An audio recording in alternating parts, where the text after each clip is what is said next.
Ini amalan yang diamalkan orang-orang bahari juga nih.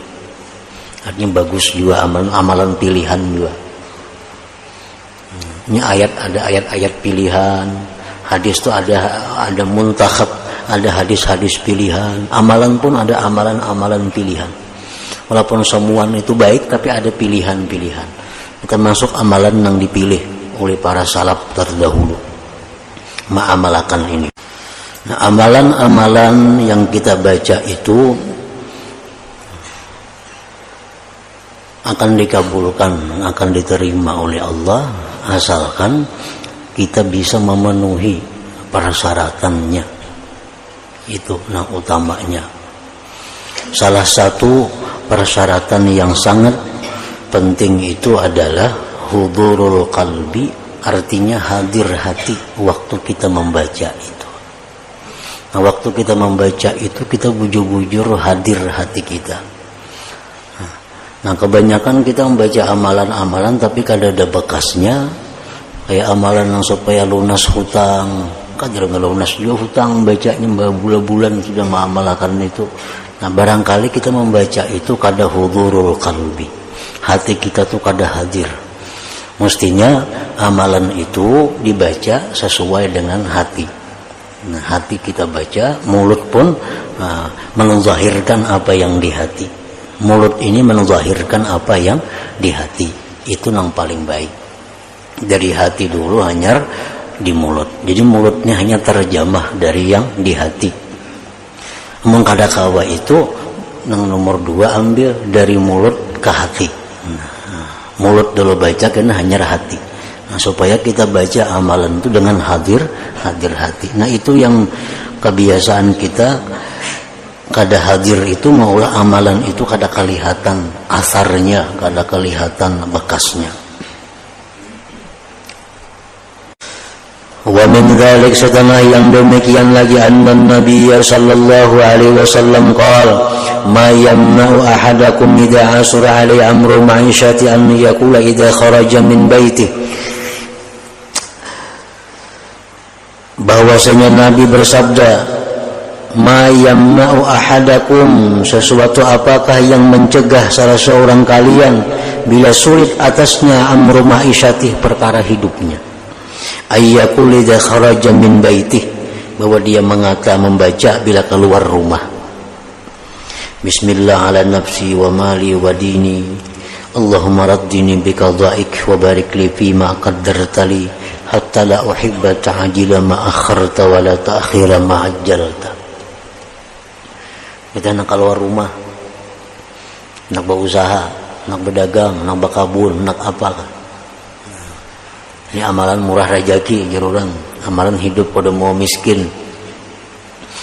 Nah, jadi hendak keluar rumah, hendak ke toko, hendak ke kabun, hendak ke mana, kita berurusan nih. Bismillah, ala nafsi wa mali wa dini, qabla ta'jila ma akharta wa la ta'khira ma ajjalta. Ali bin Abi Thalib radhiyallahu anhu wa karramallahu wajhah, apabila datang waktu salat maka ia guncang dan wajahnya berubah warnanya. Maka ditanyakan kepadanya, hai Amirul Mukminin, ada apa engkau? Maka ia menjawab, datanglah waktu amanah yang ditawarkan oleh Allah kepada langit dan bumi dan gunung. Lalu langit, bumi dan gunung itu enggan untuk menanggungnya dan khawatir akan mengkhianatinya, dan saya menanggungnya. Jadi sembahyang merupakan satu amanah yang dibebankan Allah kepada manusia, dan manusia wajib menunaikan amanah itu dengan sebaik-baiknya. Sembahyang apabila tidak beres rukun, syarat dan adabnya, bisa membawa celaka kepada orang yang melaksanakan sembahyang itu. Karena itu adalah amanah.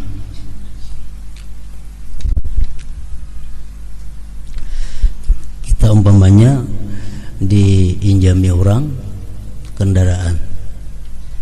Nah, kita mengembalikan kendaraan itu tentu dengan baik, dengan bersih, dengan sempurna, supaya orang yang memberikan pinjaman kendaraan itu senang dengan kita. Tapi bila kendaraan itu kita kembalikan dalam keadaan rusak, dalam keadaan mogok, dalam keadaan kotor, tentu orang yang meminjami itu kada senang menerima pengembalian itu. Nah, demikianlah sembahyang. Sembahyang itu adalah amanah. Nah, mesti ditunaikan dengan sebaik-baiknya. Dan diriwayatkan dari Ali ibn al-Husain, Ali Zainal Abidin, cucu Sayyidina Ali bin Abi Thalib, bahwasanya apabila ia berwudu maka rupanya menjadi pucat. Lalu keluarganya bertanya kepadanya, apakah sesuatu yang menimpamu ketika berwudu? Bila berwudu pucat, kenapa? Ujar nangkula ka itu. Nah, maka ia menjawab, tahukah kalian di hadapan siapakah saya mau berdiri? Artinya, tahukah kalian aku ini bakal menghadapi siapa? Aku bakal menghadapi Allah Subhanahu wa ta'ala. Nah, ini menunjukkan ketinggian ma'rifat daripada Imam Ali ibn al-Husain radhiyallahu anhu. Karena para ulama sufi mengatakan, man arafallah habahu, barang siapa ma'rifat kepada Allah maka dia akan takut kepada Allah Ta'ala itu. Orang yang ma'rifat kepada Allah pasti akan takut kepada Allah. Semakin tinggi ma'rifatnya kepada Allah, semakin takut kepada Allah. Makin tinggi ilmu ma'rifatnya, makin tinggi lagi takutnya kepada Allah.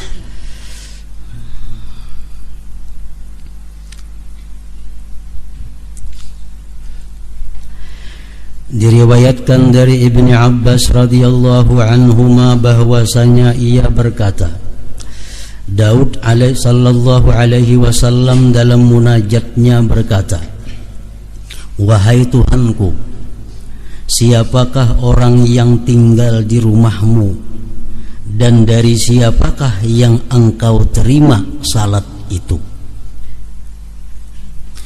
Lalu Allah mewahyukan kepadanya Nabi Daud, hai Daud, yang tinggal di rumahku dan yang aku terima salatnya hanyalah orang yang merendahkan diri kepada keagunganku. Ia lalui siangnya dengan ingat kepadaku, dan ia menahan nafsunya dari syahwat keinginan-keinginan karena aku. Ia memberi makan kepada orang yang lapar. Ia memberi tempat melindungi orang asing dalam perjalanan, dan menyayangi orang yang tertimpa bencana. Itulah orang yang cahayanya cemerlang di langit seperti matahari. Jika ia berdoa kepadaku, maka aku perkenankan, dan jika ia memohon kepadaku, maka aku memberinya. Aku jadikan di dalam kebodohan akan kesantunan baginya, dalam kelalaian akan keingatan, dan dalam kegelapan akan cahaya. Perumpamaannya di kalangan manusia adalah seperti Firdaus pada setinggi-tinggi surga, yang sungai-sungainya tidak kering dan buah-buahnya tidak berubah. Nah, jadi di dalam ini wahyu Allah kepada Nabi Daud ini, bahwa Allah Subhanahu wa ta'ala menerima sembahyang itu bukan hanya sekedar khusyuk seseorang, tetapi ada sangkut pautnya dengan kelakuan-kelakuannya di luar sembahyang.